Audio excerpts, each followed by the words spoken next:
Thank you. DNA, your voice, your power. DNA, your voice. That actually means you have to speak out. My sister Naomi Sidi, Mheshimiwa Godfrey Kanoti, a party leader of DNA, Brother Ruben Kigame is here. I hope you see for you that unless the Lord undertakes this journey with you, hamwezi kwenda mbali.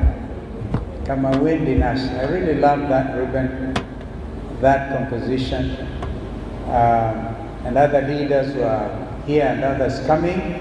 I see Omigo Magara, brother, thank you, Omigo.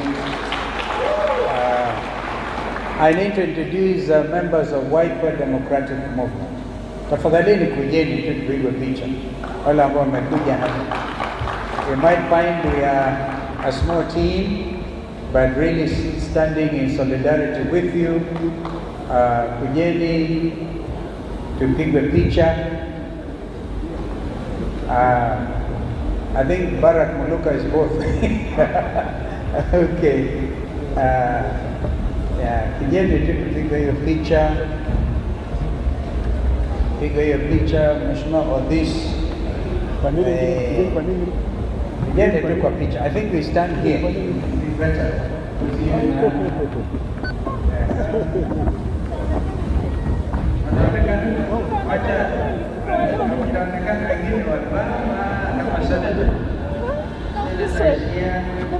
Enda simama karibu na very quickly, I think we are all here. No. I don't think even my wife was saying, wife, thank you. We say all the way. Wakati mwingine tunasema kazi bila wizi. Bila wizi. Because wengine nasema kazi ni kazi. Tunasema sisi kazi bila wizi. And we mean business. I can see Wakili Jiu is here. I think these names are easily recognizable. Asanteni sana. Thank you. Let me just say a few words on your behalf.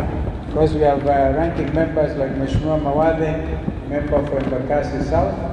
We have in our midst also, where is Eunice Lumalas? I think I want her to stay behind for a minute. This lady is a secretary within the Wiper Democratic Movement. In charge, she's a secretary for coalition affairs. So if you guys are interested, you have to engage this lady, or should engage. Don't begin makofi. Thank you. In our own right, a renowned lawyer in this country. Thank you so much, Eunice. Thank you. Mimi naona hii delegates conference yetu tulisafiri. Ni kama imekuwa kitu. When you say mpatie fulani ya standing ovation na associate Naomi Susu said you umoja Sami Party. So but this is a very important occasion. I like the fact that we move from delegates conference to delegates convention. A convention in a building like this would ideally take 2, 3, 4 days a week, so that you look at all the aspects of your new political outlook. Allow me on behalf of the Wiper Democratic Movement to congratulate DNA. What a name. What a name. And to welcome you to join at an appropriate time the next winning coalition. We call ourselves the People's Loyal Coalition. And I don't need to belabor the point that in 2022 we had two major political coalitions.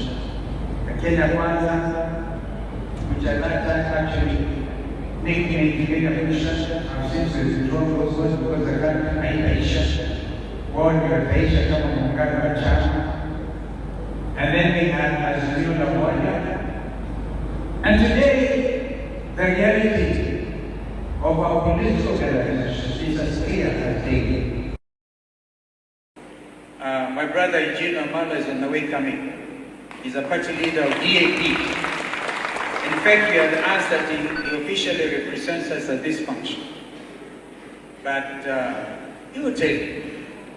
The other day we had our sister Mother Karua rebrand our party, which was NAF, Kenya, to now People's Liberation Party. She also sends her greetings. Wanapokea greetings zake.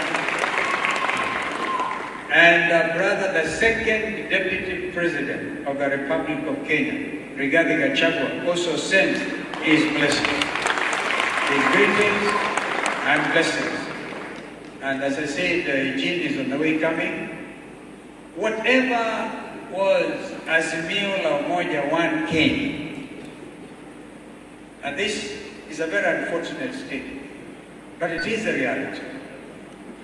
When our friends in ODM openly signed agreement with Kenya Kwanza outside Kenyatta Conference Center, in my view, that marked the end of Azimio.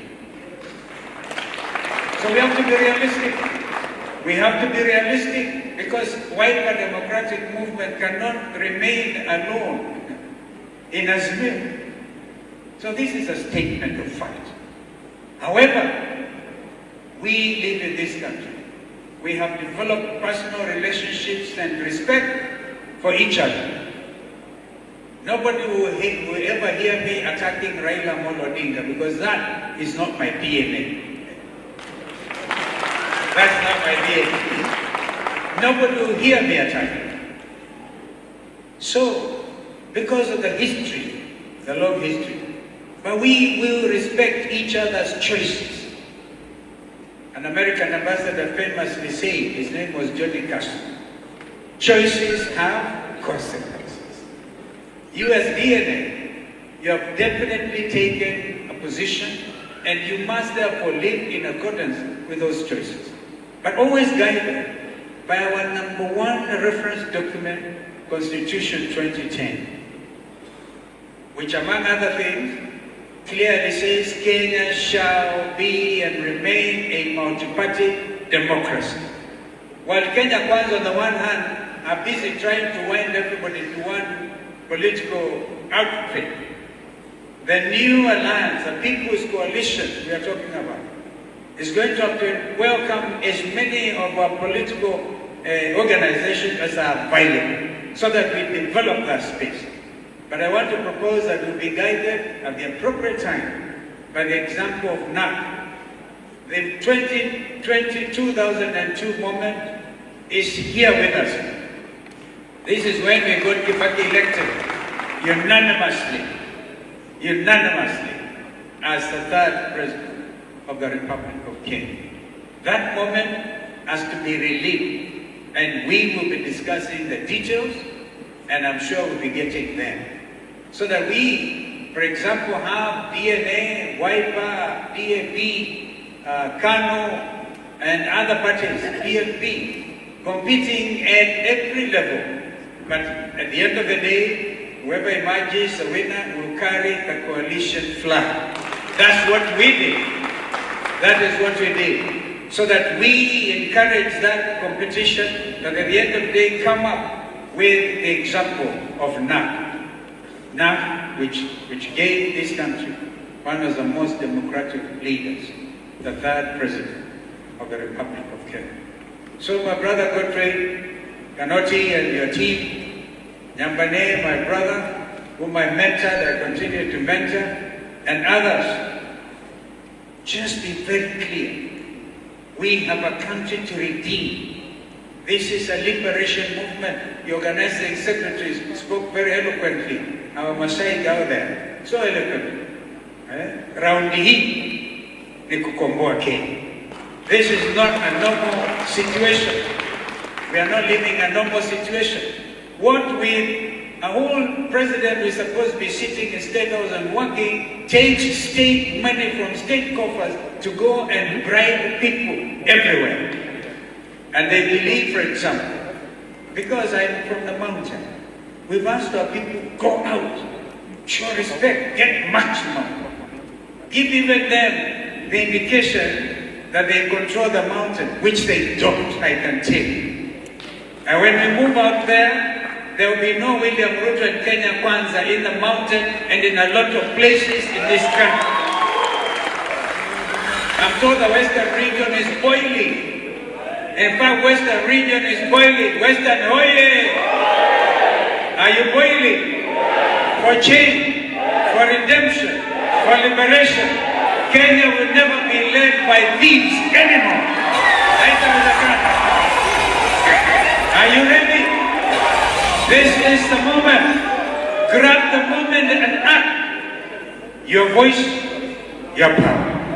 Your voice, your power. If you keep quiet, then even that DNA slogan, you will not live it. So we're here to tell you, welcome on board. I know Barack Muluka, an amazing mind. You write and continue writing, our brother. And you are one of our very serious national leaders at any level. And therefore, be encouraged.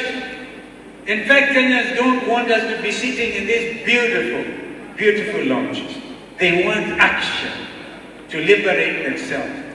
We are almost approaching 1 year since the 2024 massacre of young Kenyans, whose only crime was carrying a bottle of water, our national flag, and being very patriotic. We have heard that when they signed the MOU, one of the important things they say they will do is to compensate the families. Kenyans are still crying the blood of Rex Masai. I've just seen that in that presentation. The blood of Rex Masai is calling and crying from the ground for justice. For justice. So maybe, not again in life, but I think I'm also calling you to action. Calling into action. We will work with the Gen Z. And I want to thank you because you have taken it upon yourselves to give them space. Young Kenyans must get their space, not yesterday, now. So when the time comes, and before that time comes, please take out your national identity cards as a matter of priority. And nobody should deny it. You remember when we made the noise about nobody made the application to be born in Kenya? William Ruto reversed that thing. There was the one who had told his peers, immigration, and the fees are total 1,000 shillings, 300 shillings. We're even saying every Kenyan who paid 300 shillings to get their national ID must get their refund, because that is your right. That is your right. So akasema, oh, you're to your law. So my friends, this is a critical time in the history of our country, and we must rise to the occasion. Economic liberation. Countries around the world are thinking, first of all, about themselves. The 6 million plus Kenyans who have gone through university and they have no hope of getting any employment. And yet, companies are leaving Kenya for establishment in Tanzania, in Uganda, and other places, and therefore exporting our jobs to the neighboring countries. And you pretend you can go carrying money bags, go bribe citizens who come out singing for you, and there's no job, there's no food at the table. This is revolution time. Hii safari hii ni kujikomboa. Wangapi wako tayari kukomboa Kenya? And as you do so, we will rely on serious commitment. Let there be nobody used of the system to undermine the democratic aspirations of the Kenyan people. My friends, I could talk on and on. I hope you can allow me to go and talk to the Nairobi River people. They were initially given the Nairobi River Commission, and nobody wants pollution anywhere. Environment is the in thing. But you can't go and displacing Kenyans. And then you say you've been putting affordable housing. I wanted to hear the economic principle of this, Mheshimiwa cannot when you come. Our executive order number 1, we said, will be to do away with housing levy. Completely. Because that is what any Kenyan with a payslip today, you get a very clean payslip. And that is the money you are paying so that William Ruto and his group can go all over the place bribing Kenyans.